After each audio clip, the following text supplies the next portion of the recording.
quick announcement is if you have not picked up your name tag yet, you can get it at the beginning of lunch.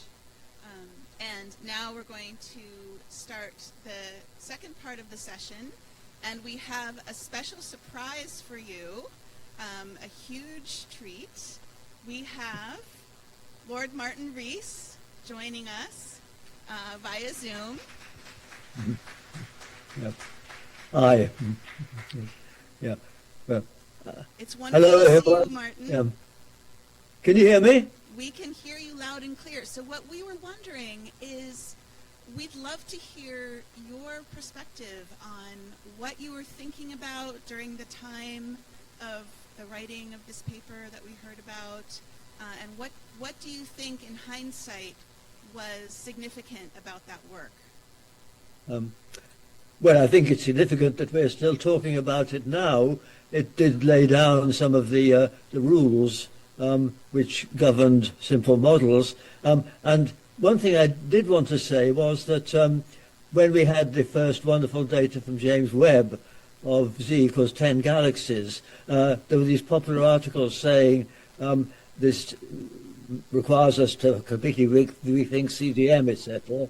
But if they just plotted out the diagrams which we saw in George's talk for the parameters at a Z of 10, when, of course, the dynamical time scale is shorter by 1 plus z to the 3 halves, but the cooling time is shorter by 1 plus z cubed, so everything's much more dissipative, they would have realized that there was no reason to be surprised, because everything's much more dissipative and more chance for shocks and all that. So we didn't really have any grounds for knowing what to expect.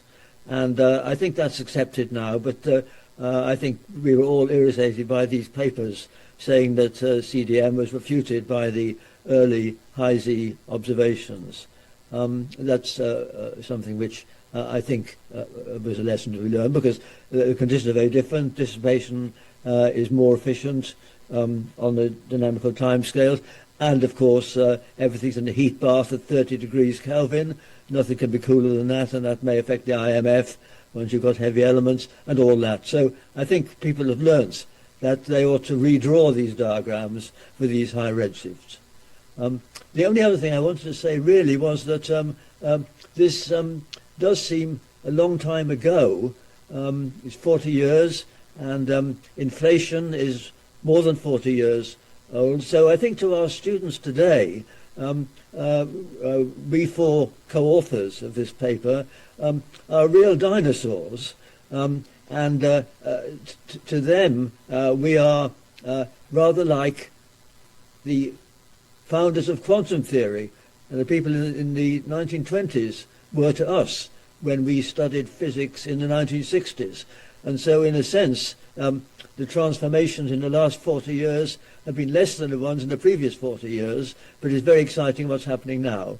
And so I'm very sorry not to be with you and having the chance to join the discussions of these more modern developments, which I guess is what you'll be having in the rest of this meeting. But I'm very grateful to Martin Henelt, who told me an hour ago that this meeting was going on, and I was able to log on and hear the talks by George and Sandy and Joe.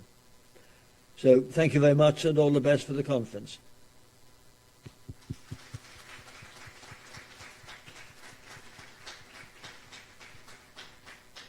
Thank you, Martin. We're absolutely delighted that you could join us virtually, and we're also very sorry that you couldn't be here in person, but thank you for those remarks. Right. All right, I am now going to hand the mic over to James Bullock, who will be moderating our panel discussion.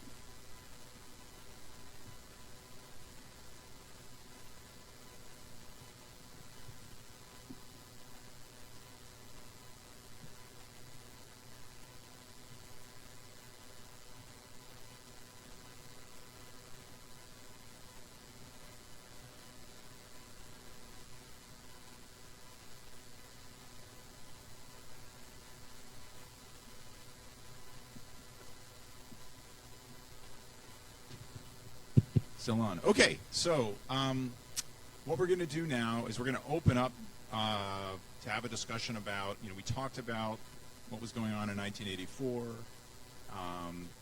and what new ideas that they weren't thinking of in 1984. Now we're going to really open it up to sort of what the biggest questions are today in 2025. So the way we're going to do this is each of the panelists are going to have a chance to present a few slides. I'm going to try to keep it 3 minutes each. And the order is very important. This is the order with which they sent their slides in. Yeah, very carefully planned. So here we go. Brant, I'm going to ask you to come up and give your slides. No one's surprised that Brant is the first one, I think. I wasn't.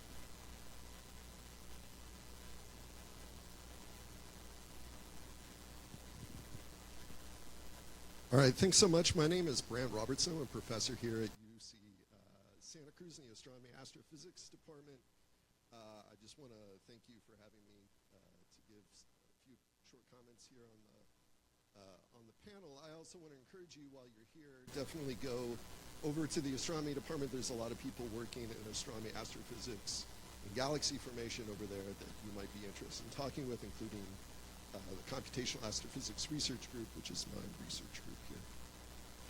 So we were asked to talk about 3 problems, or highlight some issues that we thought were still quite important. Since JWST, we just heard from Lord Rees about how we've discovered very, very high redshift galaxies in the first couple of 100 million years since the Big Bang. The bottom panel here, I'm showing a figure I made from Stefano Carniarni's paper, where we identified 2 galaxies above a redshift 14 spectroscopically. Emma Curtis Lake and the rest of the JADES collaboration I'm a part of, we found some of the first galaxies above redshift 12 a year earlier. And, I definitely was in the boat that Lord Rees was. I did not believe that these galaxies, I do not believe that these galaxies endanger somehow the kind of bedrock model that the paper we've been discussing today kind of helped to lay out. But I do think that it's important to understand the details, and so just having kind of a broad picture isn't enough anymore, especially when you're confronted with very precise and very constraining data. And that's what this top figure is supposed to illustrate. Unfortunately, you try to fit so much on one slide, can't see all that much. But this plot is a plot of the number density of objects as a function of redshift. And the lines that you're seeing are actually lines of constant mass. It's the abundance of dark matter halos in the ABACUS simulation. And as you have more and more galaxies, you have lower and lower masses. So the mass is decreasing as you go up to the upper left. And then what I did in green here is painted on constraints from the evolving UV luminosity function from JADES that we established. And basically what you can see is that they don't have the same slope, those 2 relationships. So you have to, if you just take at face value single galaxies in dark matter halos and a mapping of the baryon to total mass of the halo being roughly constant over this period of time, somehow you have to continuously remap which galaxies live in which halos. And so that's an interesting problem. It's a rephrasing of the idea that galaxy formation has to be more efficient. And actually, that's one thing I really appreciated about the discussion at the end of things that weren't really in the Blumenthal et al. Paper, and Avishai and Joe Silk in 1986 really highlighted the importance of feedback mechanisms for regulating star formation in galaxies. But now you go to high enough redshift and you have to basically throw that out the window, because it's difficult to make galaxies form fast enough to fit them into these dark matter halos. So I think there's a lot of it. People have ideas about this, but it's something that we're still coming up with. I don't think there's a miracle. I think it's something that physics tells us will happen. And as we find more and more of these galaxies at high redshift, we'll learn more and more of the properties. Another thing I think is, and this is something actually I really appreciated about the Blumenthal et al. Paper, was the connection to fundamental physics and all of the contributions that team put together in describing the physical part of the astrophysics that goes into galaxy formation, and really the connection with dark matter. But of course, now we know that dark energy has a giant role to play in the universe. And they anticipated that. They didn't talk about it as much. But now we're, with precision cosmology, we're really able to understand differences in the expansion history that are only a few percent relative to, say, lambda CDM. And so you probably know about the dark energy science instrument, the dark energy spectroscopic instrument, DESI, that has measured, they've claimed to measure differences between the expansion history as indicated from a combination of BAO, CMB, and supernova experiments versus lambda CDM. So if you see this diagram, this is a W0 WA cosmology. So this is a variable, a dynamical dark energy model where the equation of state of dark energy is not a cosmological constant, which would be at the dashed lines crossing in the upper left panel, but they claim is somewhere beside of that. And so that would be tremendously interesting because we don't know. We don't know how to make regular dark energy. I mean, people have some ideas about the cosmological constant. They're just off by orders of magnitude. And now we have a time variable dark energy potentially. And so what impact does that have? Okay. And I mention that in the context of astrophysics because while we may not care too much about the large-scale distribution of galaxy properties, what this time-dependent dark energy would do, what we can say, if we can say anything at all from astrophysics that puts a constraint on that, that is a conversation we should be having. Maybe we can help with that problem if there's no other way to address it. So I think that's an important thing for this community. And I mentioned the Hubble tension because that is also something that we don't fully understand. And the expansion history is important for understanding the growth of structure in general. And so, it's important to keep that in mind. And then, the last thing I want to say is, the nature of dark matter. We've been talking about dark matter being cold. Of course, in the Blumenthal et al. Paper, they considered a wide range of dark matter. You can't currently rule out a little bit of warm dark matter. It's very difficult to do. Once dark matter gets to be of a certain mass, then it's very, very difficult to tell from CDM. However, there's going to be a range of experiments, including we've heard about Rubin Observatory, but also DESI, the spectroscopic instrument, and the Lyman alpha forest measurements that will help us try to tease this apart. And I think that does have some impact on our picture for galaxy formation, especially at early times or at low masses. And so I think that's something we should still be asking questions about. It is a fundamental question, even though it may not have all of the phenomenological impacts that, say, baryonic processes do in galaxies. It still has a massive impact in terms of what is the physical structure, the skeleton, by which we consider how galaxies form in cosmology. So I see those as kind of the big, still outstanding issues that I think we should be investigating. And I thank you for your time. Thank you, Brant. So what we're going to do is we're just going to go through folks with their slides, and then we'll save questions and comments for later. So next we have Allison. Hello, I am Allison Coil from UC San Diego. Thank you all for this morning's discussion. That was absolutely fantastic. So we were asked to say a few words about outstanding questions in galaxy evolution cosmology, which is a really large topic. So I just picked a couple in terms of galaxy evolution that really touched on what Joel mentioned at the end about what they didn't foresee, of course, in 1984, because we didn't have the data then that we do now. But what's the role of feedback and accretion in terms of controlling the growth of galaxies?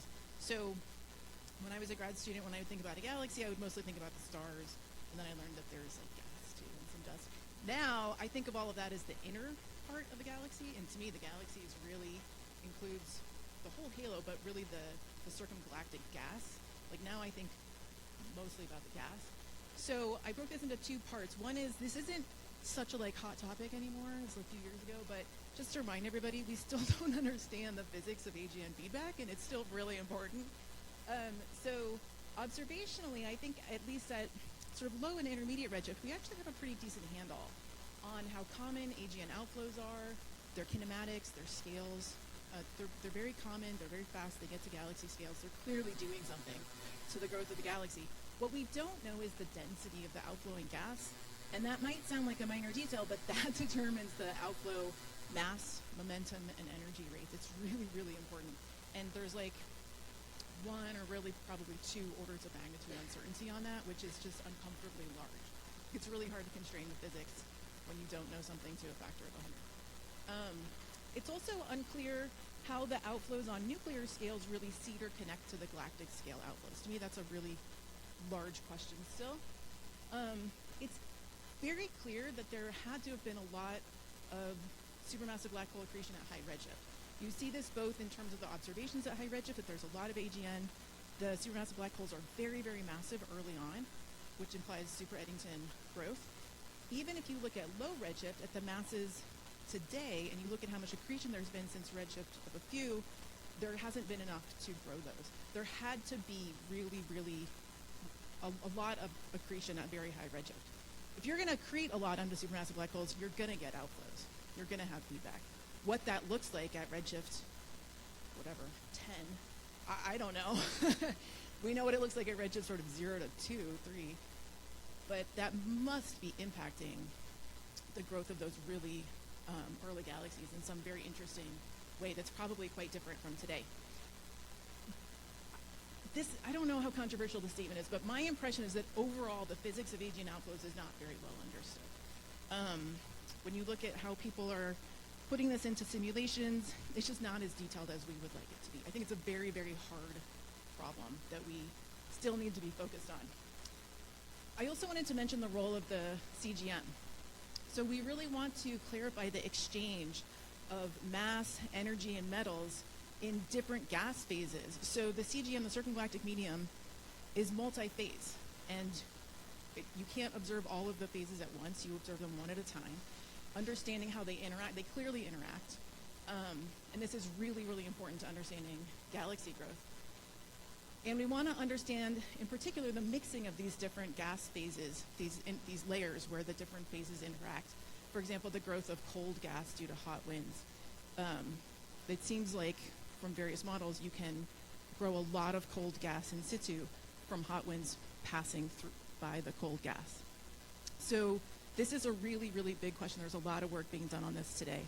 And I would say that here we have some understanding of the physics. Again, I'm an observer, not a theorist, but from my perspective, there's a lot of really interesting work happening on the physics in the CGM. Some of the active areas include the role of turbulence, the role of cosmic rays, how different scales interact, instabilities, condensation of cold gas. It's really, as an observer, it's fantastic watching the talks and seeing the papers, really getting into the details of this physics. It's a very active field. And observationally, one of the things that we really still want to do is connect the gas that we see in absorption from, for example, the COS halos, like quasar absorption line studies, where you see gas and absorption around individual galaxies, single sight lines, to very low densities. With the gas that we see in emission, when we see outflows or with really deep observations, you can start to see the CGM right around galaxies. So we want to start seeing the same kinds of transitions in emission and absorption, magnesium in emission and absorption, oxygen 6 in emission and absorption, and trying to really connect those observations to constrain the physics better. Because here again, getting back to this idea, there's like an order or 2 orders of magnitude uncertainty on the density of the gas in these different phases that we really want to understand. So to me, these are just some of the major outstanding galaxy evolution questions today.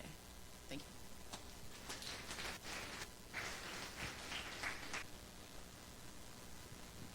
Hi everyone, I'm Pacucci from the CFA. I'm honored to be here, of course, so thanks to the organizers for inviting me. So I thought it would be interesting to bring a perspective from new JWST observations in the high redshift universe and see them in the light of the 84 paper. So let's see very quickly what are the Lyret dots, why they are puzzling. So you can see 3 classic canonical Lyret dots cutouts there. These are a population of very red and compact high redshift galaxies. The redshift distribution is between 4 and 8 approximately. They are pretty massive, in stellar masses, if you believe the stellar masses, typically 10 to the 9, 10 to the 11, but they're also very compact. Typical effective radii are 150 parsec. And they're also pretty rare compared to standard galaxies.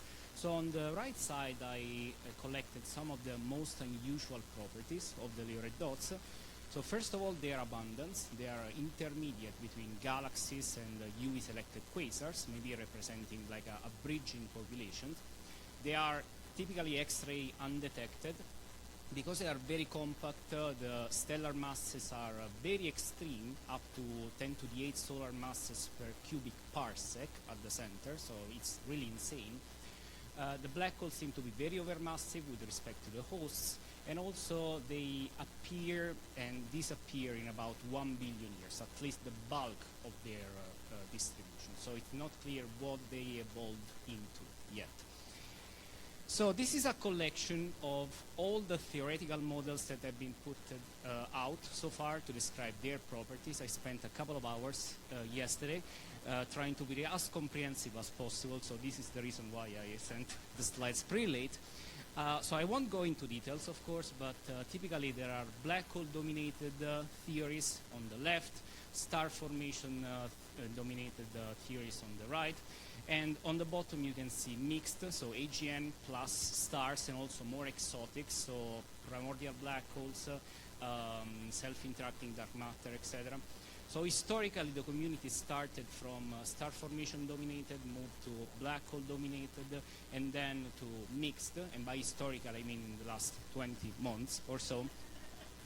So in the, what are the Lyre dots in the light of the 1984 paper?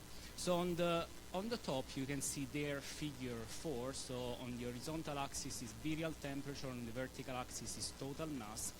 And as you can see, the Lyre dots, if you believe their properties that are measured, they fall exactly on the ridge of the paper, so basically on the Faber-Jackson relation. So the halos are as they should be. But if you go to their figure 3, you can see that the Lyre dots are much more compact, so their effective radius is much smaller, so their baryonic densities are significantly higher, 2 or 3 orders of magnitude higher. And as Martin Rees was saying before, this may indicate that there are much more dissipation. There is much more dissipation than standard galaxies in which the 84 paper was based on. So you can say maybe that what we can learn from the Lyre dots, baryonic collapse is more diverse, especially in the redshift universe with more dissipation. Maybe the angular momentum may be lost or it wasn't possessed at all by these galaxies. And in general, rare halos, because Lyre dots are very rare, may lead to rare galaxy outcomes that the 84 paper wasn't expected. So to conclude, generally, the 84 paper was telling us that halos with the right masses and temperatures exist to form galaxies. But the Lyre dots show that within those halos, because those halos are very standard, they can, the gas can undergo to much more extreme collapse and bring to outcomes that that paper wasn't expecting. Thank you.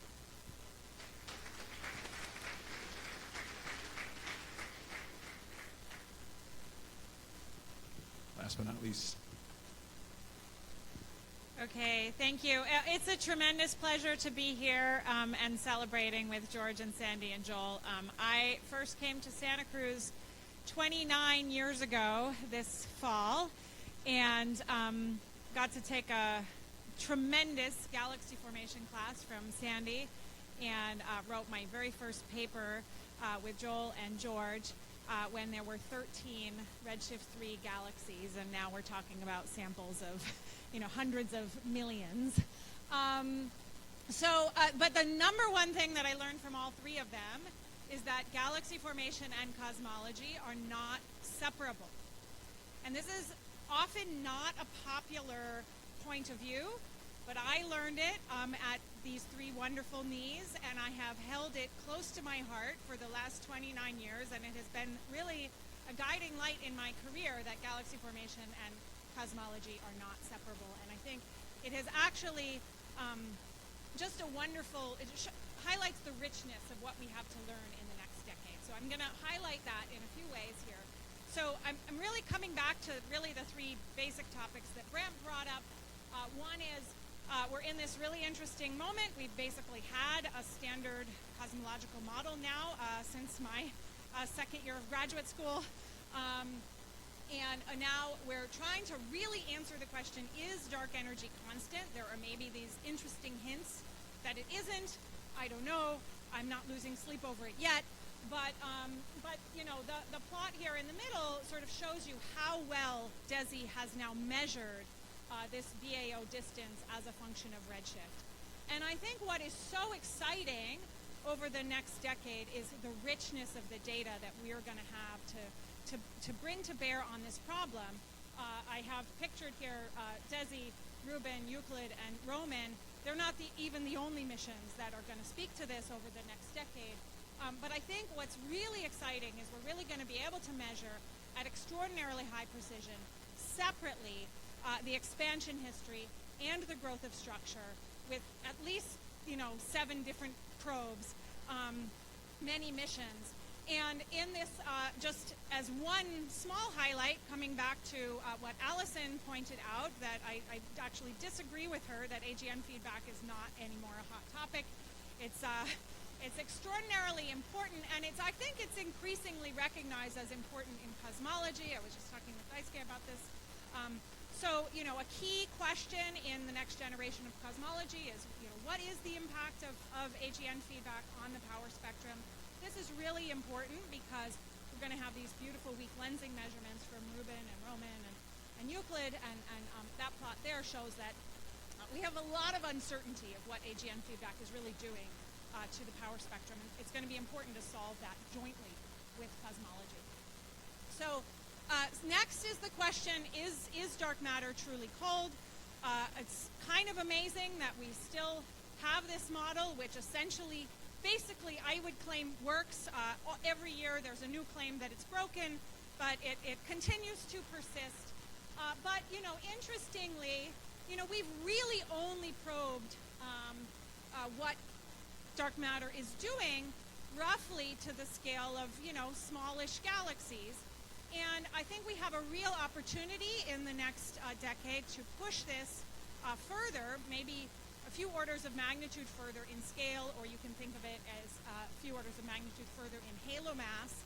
And what I am particularly excited about myself is the prospect that in the next decade we may really be able to detect dark matter halos, if they exist, below the limit of galaxy formation, maybe at 10 to the 7 solar masses or so, from multiple techniques, strong lensing, stellar streams, and lots of ways, including what we heard from Brant about Lyman alpha forest, new discoveries of dwarf galaxies, pulling at least those 4 probes and others together in the next decade is, I hope, going to either provide evidence that CDM still works below the limit of galaxy formation or break CDM. So I think that's really, really exciting.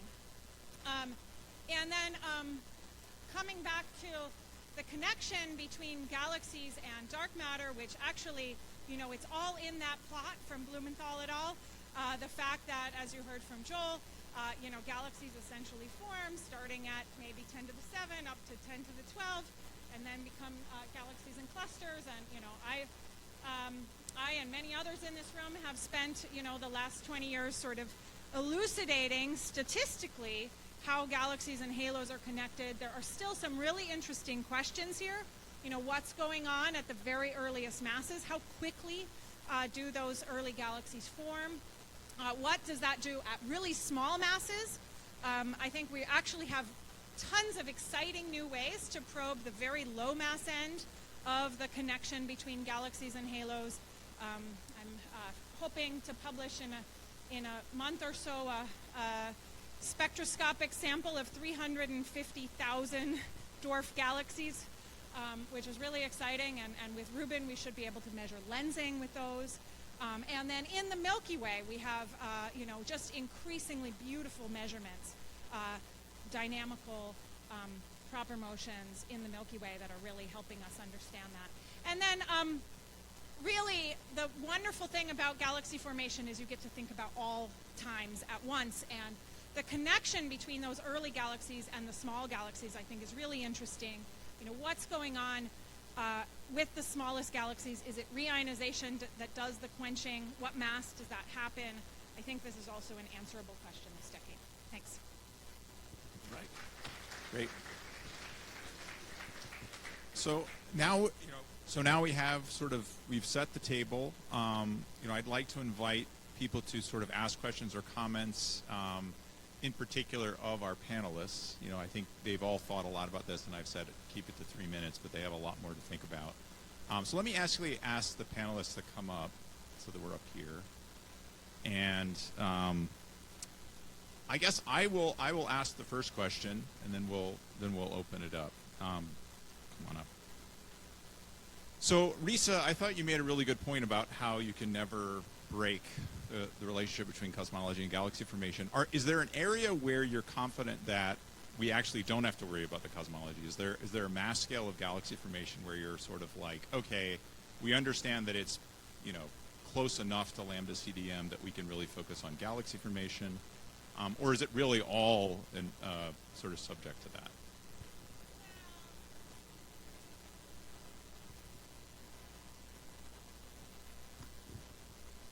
I mean, I guess I still feel like most of the discussion about galaxy formation is not as grounded as it should be in what we already understand about lambda CDM. And that's, I try to bring that every time because I think that, actually a lot of what we've learned about galaxy formation in the last few decades, we can understand it better if you think about it in the context of the growth of dark matter halos. That also helps us understand their black holes. It helps us understand what the gas is doing. So that's my first part of the answer.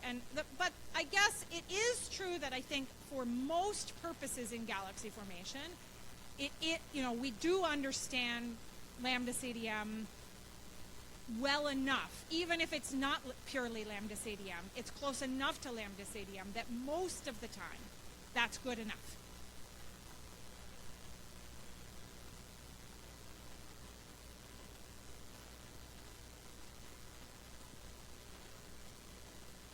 Yeah.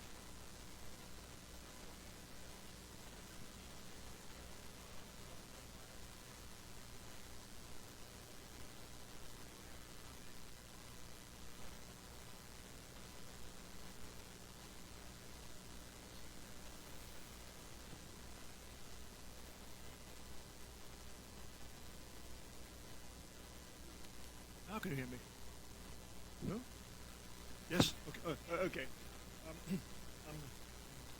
Listen, I want to comment on what you said about AGN outflows and not being understood, because as an AGN person all my life, I've read a lot on outflows and other things. I'd say they are pretty well understood. In fact, I gave a talk at this conference some years ago on this. What drives AGN outflows, if we're talking about so-called the feedback from the non-radio feedback? What drives it? Can we summarize in one word? That word is dust. It's radiation pressure and dust which drives the outflows. And AGN outflows are relatively modest. We don't find them doing, at low redshift, doing great damage to their galaxies there.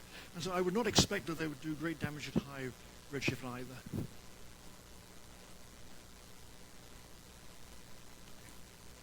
Anything else? Comments, questions?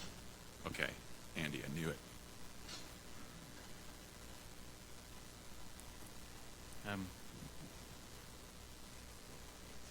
So first of all, thanks for the great summary. I learned a lot, as always, when I'm here. And I was wondering about the AGN. Yeah, that's maybe better. The AGN feedback. Do we really understand anything about it? Because, look, if you take any numerical simulation, any prescription of subgrid physics of how an AGN evolves, and you apply it to the Milky Way, where we have a central molecular zone, an enormous amount of gas, and a black hole that is not active at all, I don't think any model can get it right. It's all wrong. So you can say maybe on if you time average or if you average over many galaxies, but nobody has shown it. And when you average over many galaxies, you get it right. It's just an excuse because we haven't checked it.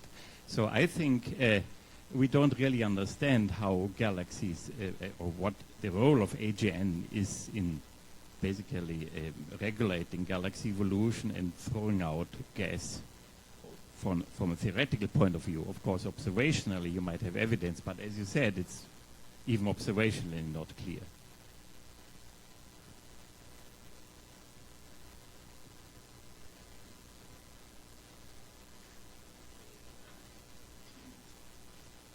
So a few years ago, I was mostly going to AGN conferences, and then I started going to CGM conferences. And they're really different in terms of how I've noticed the observers and the theorists and the simulators talk to each other and work together. So one of the things, I think the CGM, in part, the observers, the theorists, and the simulators are there's a tighter feedback loop there where people are really working together and in CGM. And people are doing like really detailed simulations where they're really trying to match distinct observations. And then they're tying it back to physics. And it's all sort of working together. And I feel like with AGN, this is just my take, but the observers, we go and we can figure out which galaxies have AGN to some observational limits, what the outflows look like. It's not making its way into the cosmological simulations. They're not matching the observations. And if they don't match the observations, then I'm just like don't know what to do there. And then I'm not sure how much they're talking to the people who are working on the really detailed physics of what the nuclear outflow. So that's what I mean. There's just more of a disconnect there. It's been interesting to watch. Comments, questions? I guess Ari, and then we'll. Okay, Yell.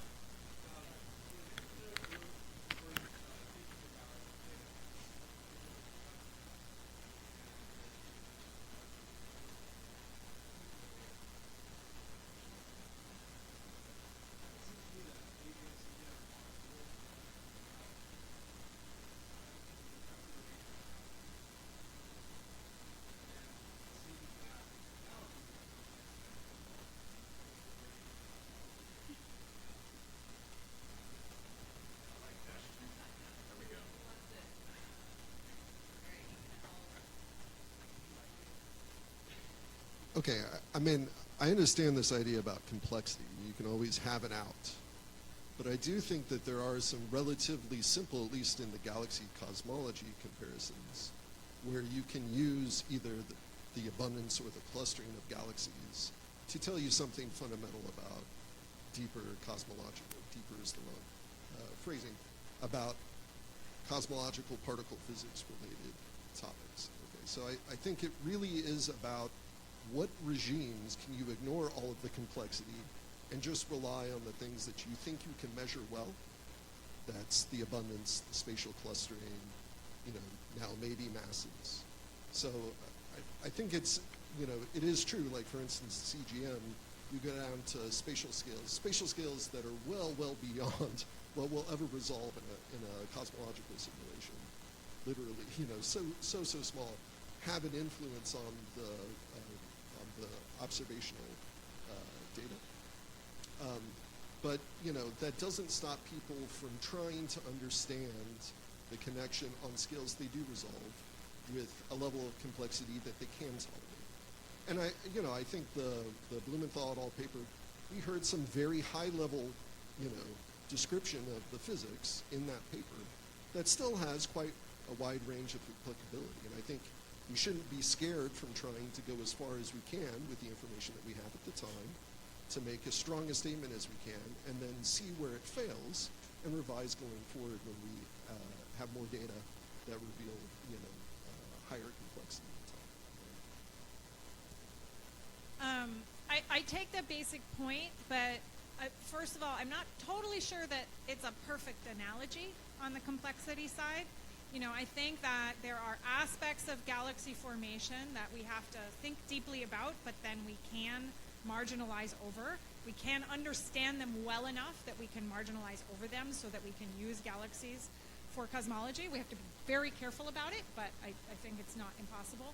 I agree with what Allison said about the connection between AGN and CGM and galaxies, how, I think like in the example that I gave about, understanding baryon impact on the power spectrum, I think, right now the simulations are sort of putting in some fudge factor for what AGN are doing, and it's doing something kind of wonky, and nobody really understands what's going on. None of it, I agree with Andy, like none of it is really doing what AGN are doing on the scales that matter for AGN.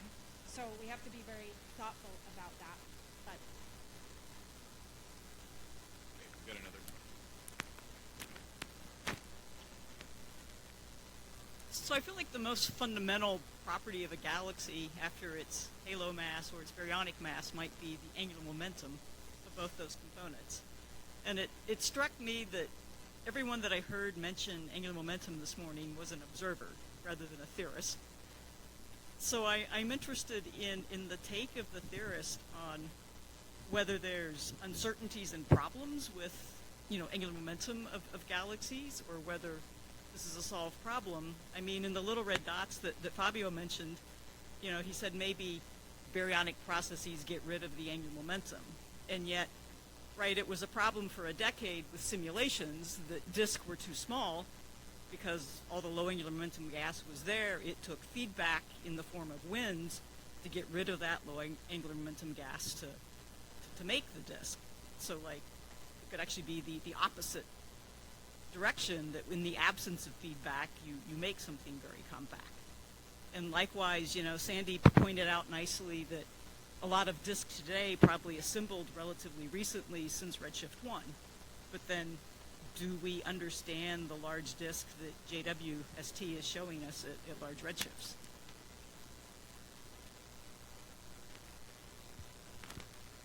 So, I think, angular momentum was talked about in the Blumenthal et al. Paper, and the connection between the dimensionless spin of the halo and the size of galaxies was pointed out, and that's a lot of the basis, the Momat-White kind of picture for the way that disks form.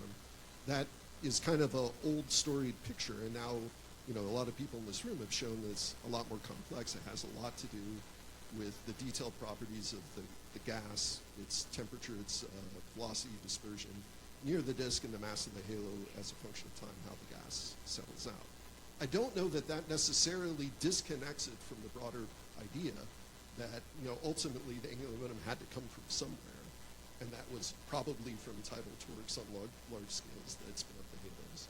And whether that's manifest in terms of, mergers or the way that the gas inflows over time, that angular momentum still has a cosmological origin. I do want to, highlight your point, though, about the existence of large disk galaxies at high redshift.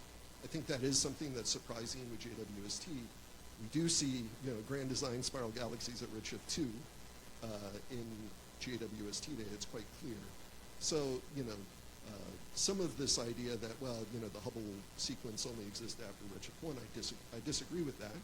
I do think that will tell us something about, indeed how angular momentum acquires in galaxies over time as a function of mass, and it's definitely something that I'm excited about for the next few years. Yeah, maybe I can add a little comment about the little dots that you were mentioning before. I do agree with you that sometimes the angular momentum is a little bit forgotten in the theoretical description of galaxies, especially at redshift. And the problem with that is that unless they are very big, it's very hard to measure observationally. But in the case of the little red dots, there have been some theoretical models describing them as very low angular momentum halos that would create like very compact galaxies. And some models describe successfully their abundance, their redshift distribution, and their compactness, assuming that they are in the first percentile of the halo distribution function for the spin. And as I was saying before in the discussion, if you assume that the halo has very low angular momentum, then the baryons are very compacted towards the center, so it's much more likely that higher dissipation occurs at a high redshift, and this could explain why the little red dots appear in the Blumenthal et al. 84 paper much lower than standard galaxies, so much lower than the atomic cooling threshold. So I do think that the angular momentum in many cases, especially in the high redshift universe, has a very broad impact and sometimes is not modeled correctly. I just wanted to say really briefly, I agree with what was said that, I think we have learned that it's a much more complicated picture because feedback really matters. But also, Sergio was going to tell us on Friday about his new simulations. He has beautiful spirals at, high redshift once you include all of the feedback. And this has been very hard because it's very numerically challenging to include all of the relevant physics that takes halo angular momentum into galaxy emitting momentum. I'll just add briefly that I think it is really complex because, remind everyone, the spin parameter is independent of halo mass and it's independent of redshift. Clearly, that's not what's going on with galaxies, right? So it's much, much, much more complex than just taking the spin parameter and multiplying by the virial radius and getting a galaxy. Remarkably, it actually is pretty close to that's the right answer, but that's not how disk scale, et cetera. So it's kind of mysterious. Okay, I think Ben.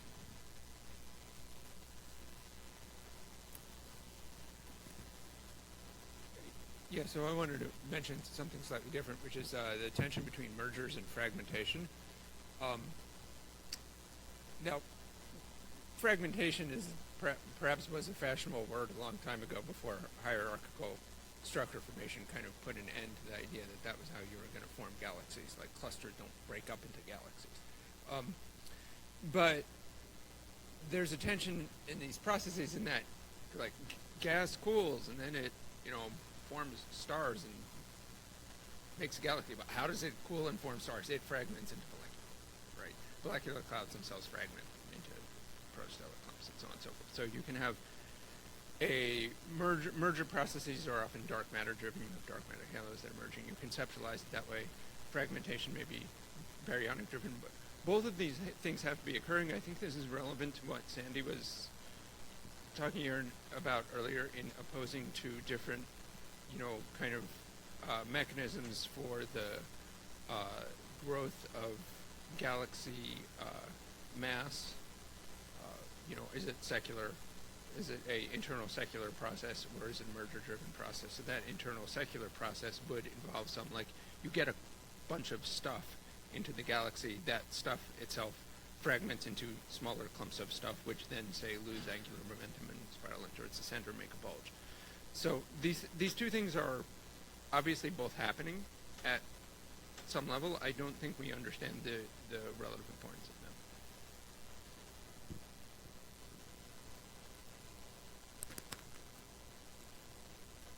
So I guess I would, since we have a couple more minutes, I'd be interested in sort of talking about the little red dots a little bit more because I think it's pretty interesting. So I'll pose kind of a simple-minded question, which is, are they just kind of the tail of some population? They're the small things with low spin, or are they something sort of fundamentally new that's teaching us something new about the nature of galaxy formation?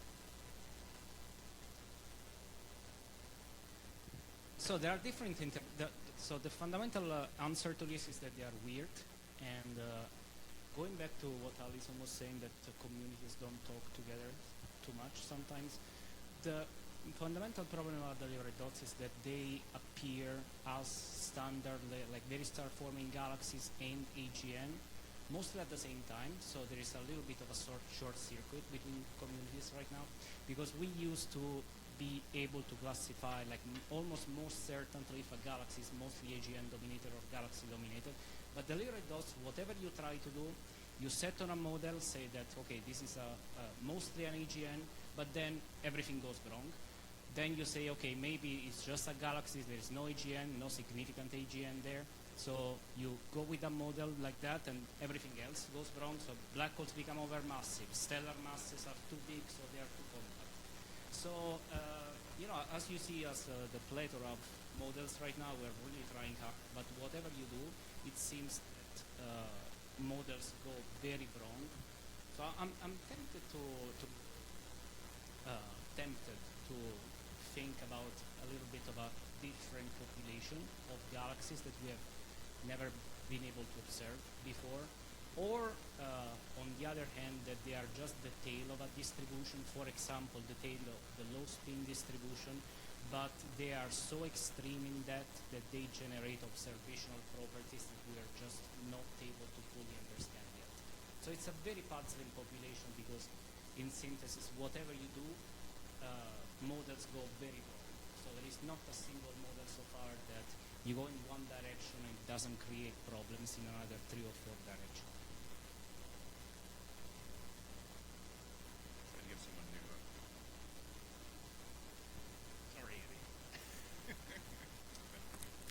So this is related to little red dots, but not only. You mentioned it, Fabio, and I think it's something that puzzles me because when you talk about AGN, you always say AGN feedback. It was in the previous slide.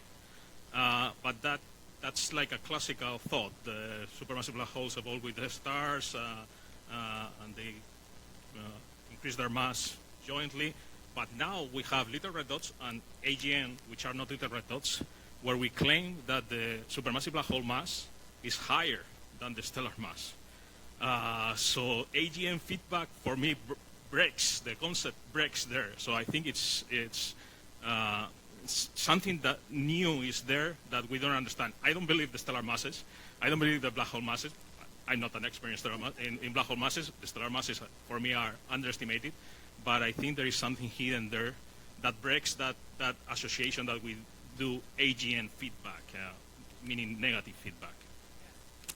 Yeah, I agree. I'll give this to you in 1 sec. I do think people have been a little overly simplistic with thinking about M sigma as this like very tight line and galaxies go along that. First of all, it's not a tight line. There's a ton of scatter. There's loads of galaxies below that. There's observational selection biases, etc. But also, they don't all go like that. There's so much diversity of pathways. Some galaxies grow their black holes first. Some galaxies grow their bulges first. Like they're not as tight. I think the little red dots are really interesting, James. I completely agree. They're weird. There's at high redshift. There's so much gas. There's clearly very different things happening in the nuclei here. But my question, which we don't know the answer to yet, is like, how does feedback work when you have something that weird going on? I think they're a really neat test case for the physics. I agree completely. I think, from the time that we first started including supermassive black holes in simulations of galaxy formation, I think it was recognized that in order to reproduce kind of these bolt trends, you had to have some level of feedback from the black holes to at least regulate their own growth, regardless of what they did to the galaxies. And if you reduced the efficiency of that feedback, you'd simply grow bigger black holes. And so at the time, I think a lot of people, way back 20 years ago when people first started doing that, they were worried mostly about reproducing M sigma. And they were therefore trying to regulate the growth of the black holes. But if you go to a regime where that regulation is not needed, it actually just tells you that feedback is probably less efficient there. And the growth mode of the black hole, when you have this radiatively inefficient growth mode, so you can grow them very quickly, you actually don't expect them to produce a large amount of feedback in those cases. And I think actually that's really important if LRDs are a substantial portion of the galaxy population of high redshift, because it means the black holes in them really aren't doing that much probably to anything else in the universe beyond maybe the very central regions of the galaxy, which would be really interesting. So I agree with what you said and with what Allison said. So I agree with Brandt that in their current state, the LRDs are probably not doing much feedback. That being said, I'll just highlight that a lot of them are Lyman alpha emitters, very high redshifts, and a lot of them don't have neighbors, and so they've had to create bubbles, which means radiation and probably energetic feedback was somehow disrupting their systems sometime in the past, but currently I don't think that's the case. But it's one thing to think of them as a statistical population, like a tail end of a distribution, and that's fine, and if you want to just explain their number densities. But what I really want to highlight is if you look at their spectra, they look nothing like anything we've basically ever seen before. there are features in these spectra we just we don't even know what they are. You can go to any line list and you will not find the answer to that. And that's exciting, right? For me at least as a theorist, but it might be sort of troubling in the meantime. I mean, just look at the Cliff and the black hole star. I mean, these have Balmer breaks that are 4 times the size of any known stellar population. How do you get that? And I think if you really want to understand, whether this is a tail end of a distribution, you're going to have to understand the microphysics of how you create an LRD. And just based on this slide, the font's too small for me to read it, but even based on that, you can tell we got a long way to go.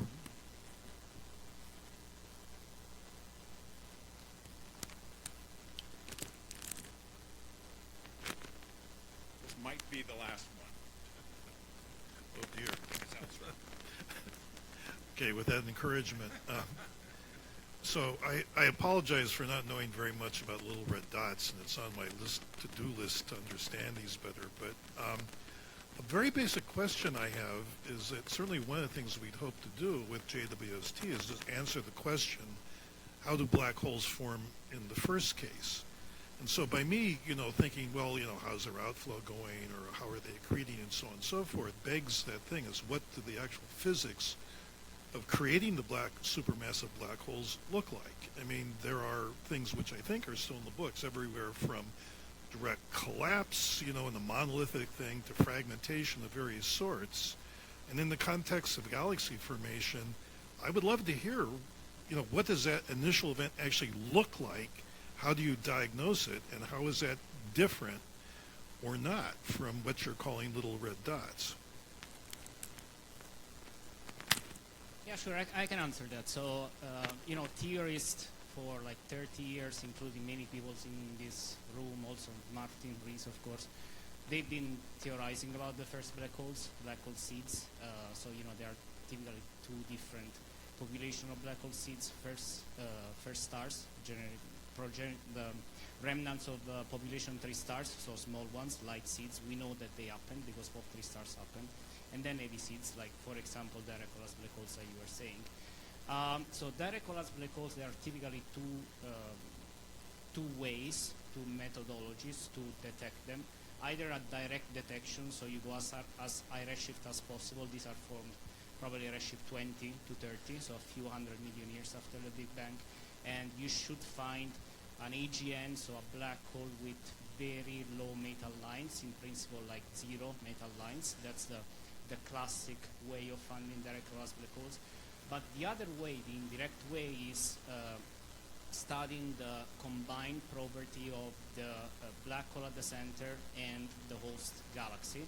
So there are papers like 20 years ago that were saying already that if Dirac-Collas black hole happen, then going sufficiently at high redshift, you should see black holes that are significantly overmassive with respect to the M-star relation.